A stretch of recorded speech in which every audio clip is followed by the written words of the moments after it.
Muy buenas noches. El Colegio de Economistas ha presentado un estudio de transparencia económico-financiera de las entidades locales. Un informe que realiza una radiografía del nivel de transparencia económico-financiera de los 45 municipios de la región, junto con los más de 8.000 ayuntamientos que hay en España.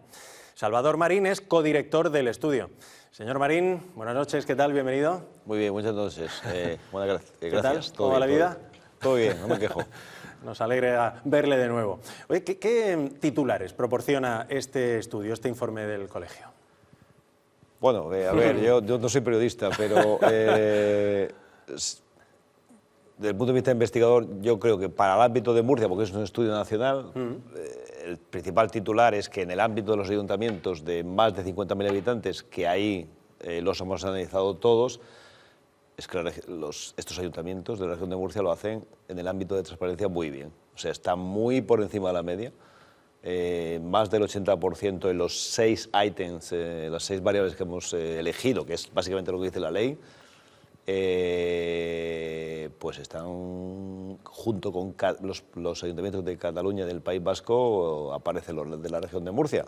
Pues bienvenido sea. Todo lo que sea transparencia, desde el punto de vista económico, siempre lo hemos valorado y lo hemos valorado muy bien. Porque cuando hablamos de transparencia económico-financiera, ¿a qué nos estamos refiriendo exactamente? Aquí lo que se hace es, este estudio es un estudio pionero en el siguiente sentido. O sea, nosotros hemos cogido todos los ayuntamientos de España y sus entidades dependientes. Donde está la potencia es que también hemos incluido las entidades dependientes, sociedades mercantiles, entidades empresariales. Y cuando usted dice, muy bien dicho, decía, ¿a qué nos referimos? Nos referimos, bueno, a ver, ¿está accesible esa información económica financiera para el ciudadano, sí o no? ¿Se da información sobre el ámbito de contratación, sí o no? ¿Se da información sobre el ámbito económico, financiero y presupuestario, sí o no? ¿Se da información sobre otros temas de contratos, sí o no? Es decir, hay 6 ítems potentes que dice la ley del 2013, que luego se trasladó a la región de Murcia en el año 14, y 18 variables. Pues en esos ítems, la región de Murcia aprueba con nota, en lo que es en cuanto al portal de transparencia de los ayuntamientos de la región de Murcia, ¿no? De más de 50.000 habitantes. Incluso hay otro tramo, el tramo de 20.000 a 50.000 habitantes, ahí no lo hemos analizado todos, pero le digo a usted que aquí hemos bajado a tocar la mina, o sea, hemos ido uno a uno, o sea, 1.351 entes, pues eso de 20.000 a 50.000, estamos también por encima de la media. Bien, es verdad que queda camino por hacer, pero es verdad que desde el año 13 se ha hecho mucho camino. O sea, que estamos hablando al final de la rendición de cuentas de las administraciones públicas, ¿no? Algo que es básico en una sociedad democrática, o debería serlo. Totalmente. Hoy lo decíamos en la presentación que hemos hecho, hubo un estudio pionero hace bastantes años y estábamos en un páramo en cuanto a la transparencia, no había esa, digamos, costumbre, ¿no? No es que se escondiera, sino que se hacía, pero digamos no se ponía a disposición del ciudadano, ¿no? Ahora se ha subido mucho. Queda mucho por hacer todavía, queda mucho por hacer. Es decir, bien, los ayuntamientos de 50.000 habitantes están muy bien situados. Los pequeñitos, básicamente, yo entiendo o entendemos en este estudio que los más pequeños es básicamente por un tema de recursos. Es decir, al final, el que está en un ayuntamiento pequeño de 5.000 habitantes, 7.000, 1.000 habitantes, pues tiene que tomar una decisión. Es decir, para colgar toda esta información necesitas personas que lo hagan, que la coloquen, que la cuelguen, que la hagan, y eso pues necesita que le dediquemos tiempo y recursos. Pero aún así hemos mejorado mucho. O sea que una de las conclusiones es que todavía hay margen de mejora, ¿no? Totalmente, hay margen de mejora. Y aquí yo lo que más me gusta de este trabajo es que este trabajo se ha dirigido del Servicio de Estudios del Consejo de Comunidad de España, que en este momento dirijo. Participó personas de la Universidad de Zaragoza, de la Universidad de Murcia. Oye, y ha salido que la región de Murcia está en esos ámbitos muy por encima de la media, junto, como le indico, Cataluña y País Vasco. La sociedad, entonces, debería poder evaluar las políticas públicas disponiendo de toda la información en los portales web, por ejemplo, de los ayuntamientos y entidades que llevan, ¿no?, aparejados. Así es, este es el objetivo.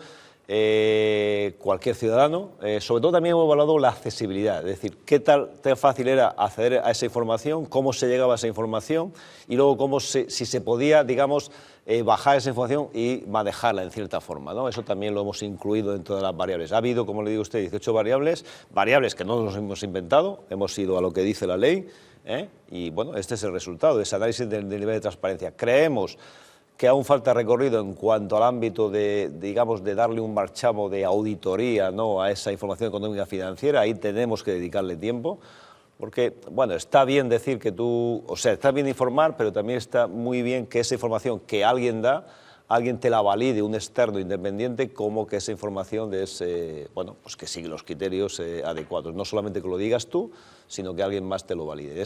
En ese campo aún tenemos que seguir trabajando. Para lo que hay margen de mejora, por ejemplo, también es para la financiación autonómica. Hemos escuchado al presidente López Miras anunciar hoy que va a tratar de impulsar, que quiere promover, liderar un pacto regional para exigir al Gobierno central una financiación autonómica justa. ¿Qué lectura, cómo lo ve? ¿Cómo lo ve usted como economista y exmiembro del Gobierno regional, aunque ya no esté en política?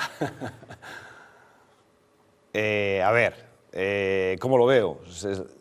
Lo veo bien. O sea, al fin y al cabo, es decir, la financiación autonómica, lo que hay que hacer es que le lleguen los mismos servicios a todos los ciudadanos, independientemente del lugar donde residan. En este caso, reside en la región de Murcia.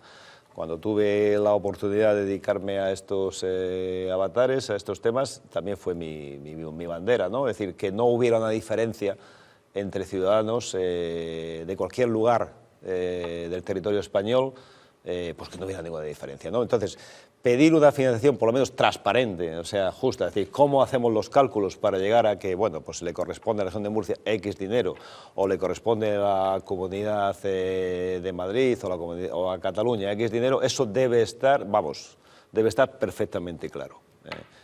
Eso no es un tema político, es un tema económico. Es decir, los economistas siempre lo hemos defendido. Incluso cuando yo he tenido la oportunidad de defender esto, siempre lo he dicho así de claro y de nítido. Es decir, hay un dicho que decimos los economistas, que decía un economista nuestro, un economista muy famoso, bueno, estadístico también, Deskin, que decía: en Dios confío, el resto tráigame datos. Es decir, si usted quiere que yo debata sobre esto, bueno, estos son mis datos, ¿no? Tráigame los datos. Bueno, a ver, podemos discutir algún criterio, ¿no?, arriba y abajo, pero el tema está que no haya una ventaja o una desventaja en cuanto al lugar donde tú resides, ¿no? Si está bien explicado, yo estoy seguro que tanto en el País Vasco, en Cataluña, en Murcia, en Madrid, lo vamos a entender, pero tiene que haber luz y taquígrafos. Entonces, esta petición que usted me ha dicho que se ha hecho es una petición justa, es decir, porque al fin y al cabo los ciudadanos reciben educación, reciben sanidad, reciben cualquier otro servicio social o reciben, pues, temas de infraestructuras, y tienen el mismo derecho en cualquier lugar de España, y debe estar las reglas muy claras. Entonces, creo que ya toca. La última revisión fue en el año 2009, parece que han pasado muchísimos años ya para que toque esa revisión. ¿Qué grado de preocupación, como analista económico, tiene de los pactos, de las concesiones y cesiones del Gobierno, en concreto el Partido Socialista, a los nacionalistas e independentistas? Bueno, aquí, aquí lo que hay ahora mismo es, lógicamente, bastante ruido, ¿no? Es decir, tenemos bastante ruido, es decir, es muy difícil sacar una conclusión de saber qué se ha cedido o no se ha cedido. Habrá que verlo, ¿no?, al final, porque es verdad que los que nos dedicamos ahora al ámbito de la investigación económica o de investigación social, nos gusta ir al dato, ¿no? Sí que hay ocupación, sí que estamos ocupados. Lo que no nos gustaría es que hubiera diferencias en la ley, ¿no? O sea, la ley debe ser igual para todos, igual que el tema de la financiación. Es decir, si usted ha cometido un delito, pues bueno, sobre ese delito tiene que responder. Sería un muy mal mensaje a los niños y no tan niños, decir, bueno, pues que hay ciudadanos que tienen un grado de adecuación entre la ley y otros ciudadanos que tienen otra adecuación. Eso es, ahí no debe haber duda. Y yo creo que un Estado el concepto que tenemos los economistas de Estado, debe ocuparse o preocuparse de esto. Es decir, que no haya ninguna diferenciación, ninguna duda ante la aplicación de la ley. Y eso sí que nos ocupa y nos preocupa. O sea, que no se discrimine al resto y que no se rompan principios como el de solidaridad, por ejemplo, ¿no? Por ejemplo, de solidaridad o uno más claro, es decir, si alguien ha cometido cualquier infracción de la ley, es decir, si usted, por ejemplo, se salta mañana, o yo, no voy a ponerle usted, o yo me salto un STOT, porque no me doy cuenta, o comete una infracción dándome cuenta, yo no puedo estar eximido del cumplimiento de la ley. Otra cosa es que se llegue a algún tipo de acuerdo posterior, porque diga, bueno, pues ha cambiado la ley o cualquier normativa y que todo el mundo esté de acuerdo, pero todo el mundo tiene que estar en esa ecuación, ¿vale? El mensaje más importante de un Estado, es decir, los Estados se crearon para ponernos unas reglas del juego, en el cual toda la gran mayoría de los ciudadanos, y mire, si usted pregunta a cualquier ciudadano de la región de Murcia, viva en Yecla, o viva en Águilas, o viva en Cartagena, o viva en Murcia, no voy a decir todos los 45 municipios, todo el mundo entiende que la ley está para cumplirla.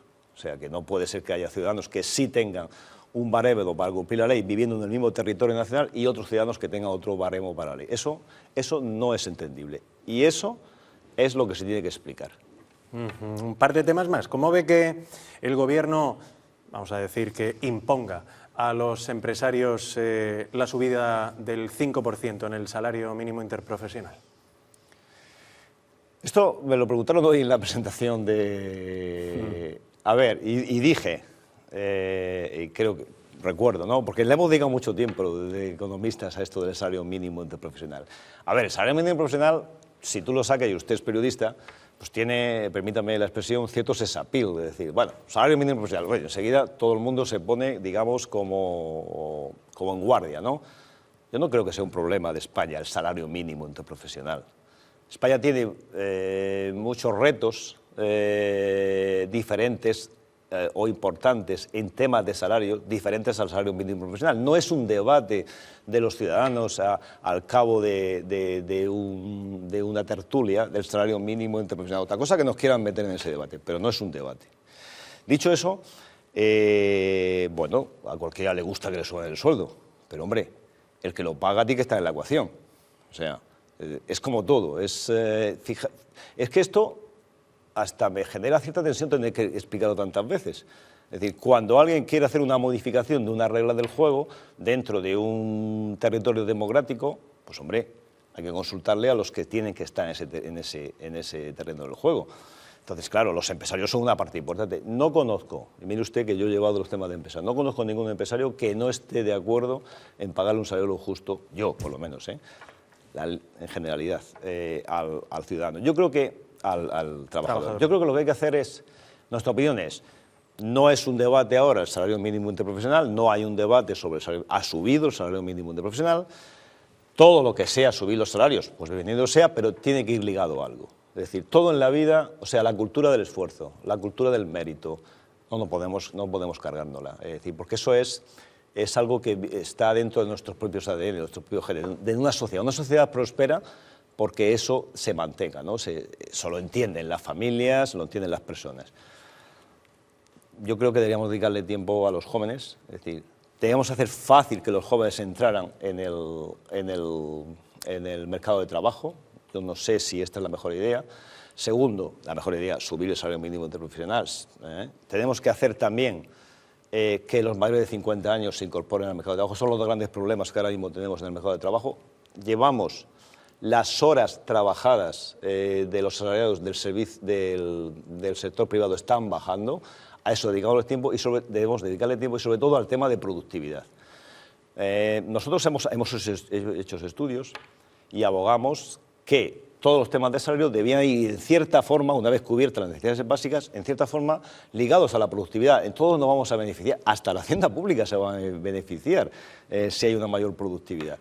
Entonces, ¿por qué dedicar tiempo a algo que no es un gran problema y no dedicarle tiempo y recursos a algo que parece, que no lo digo yo, que hay muchos colegas míos que están abogando porque apostemos por la productividad, incluso dentro de los propios sectores. ¿Por qué no podemos, no sé, aquí en la región de Murcia, el sector agrícola, ¿por qué es igual el sector agrícola que el sector turístico? ¿No? Son diferentes. ¿Por qué no le dedicamos tiempo a trabajar sobre eso, a llegar a acuerdos entre un gobierno, unos sindicatos y unos empresarios, a ver si logramos que entre todos, lógicamente, vaya incrementando la productividad, vaya incrementando los salarios? Esa es mi opinión. Es decir, eso de decretar salarios, valga la por decreto, yo creo que deberíamos darle una pensada. Y la última, la inflación cerró en España diciembre en el 3,1%, en la región en el 3%. ¿Qué lectura hace de este IPC? Bueno, el IPC ha bajado, veníamos de cuotas grandísimas, muy elevadas, a las que no estábamos acostumbrados, por lo menos en el ámbito nacional y en el ámbito regional. Ahora, como usted bien dice, la subyacente está en ese 3%. Eso ha tenido mucha culpa o mucha influencia en el ámbito de la energía, ¿no? Que en cierta forma al final ha descontado todo el tema de Ucrania y todo el tema de la ruptura de las cadenas de valor que había en el ámbito internacional. Esperemos que no haya ningún ruido en el ámbito nacional y que podamos seguir controlando en cierta forma esta inflación. Es decir, todo lo que sea que haya una inflación moderada, pues bienvenido sea. Esto no tiene mayor lectura. Es decir, bueno, hemos logrado bajar, o se ha logrado bajar a este 3%, por eso que le digo, por el tema de la energía, por el tema del control de las cadenas de suministro, pero no sé cómo van a evolucionar en el medio y largo plazo. Ahí, fíjese usted, ahí vuelve a entrar en la ecuación todo el tema de los sueldos. Es decir, el salario mínimo... Es que el salario mínimo a quien realmente le afecta es a las pequeñas empresas. Las grandes empresas no tienen tanto, digamos, efecto directo sobre sus cuentas, ¿no? Pero las medianas y pequeñas empresas sí que tienen efecto. Entonces, esto es lo que tenemos que intentar madurar entre todos, qué relación hay entre esos movimientos y el movimiento de la inflación. Porque, insisto, si tú le preguntas a cualquiera que quiere cobrar más, te va a decir que sí. Pero ¿tiene que cobrar más de salario mínimo o tiene que cobrar más de su salario? A lo mejor te dice que prefiere cobrar más de salario en función de toda la productividad que ellos generen. Incluso, desde el punto de vista personal, se va a encontrar mejor. Pues Salvador Marín, un gusto, como siempre. Aprendemos de economía, que de eso se trata, con un especialista como usted. Nada, seguimos en contacto, si le parece bien. Estoy siempre a su disposición. Y muchas Buen gracias por viaje de invitarme. vuelta, porque se pasa un montón de tiempo en Bruselas, en Madrid, en la región, va alternando los tres escenarios, ¿no? Así es, ahora me ha tocado esto y bueno, estoy feliz de estar entre Bruselas, Madrid y Murcia. Un gusto que nos haya acompañado aquí. Hasta la próxima. Muy bien.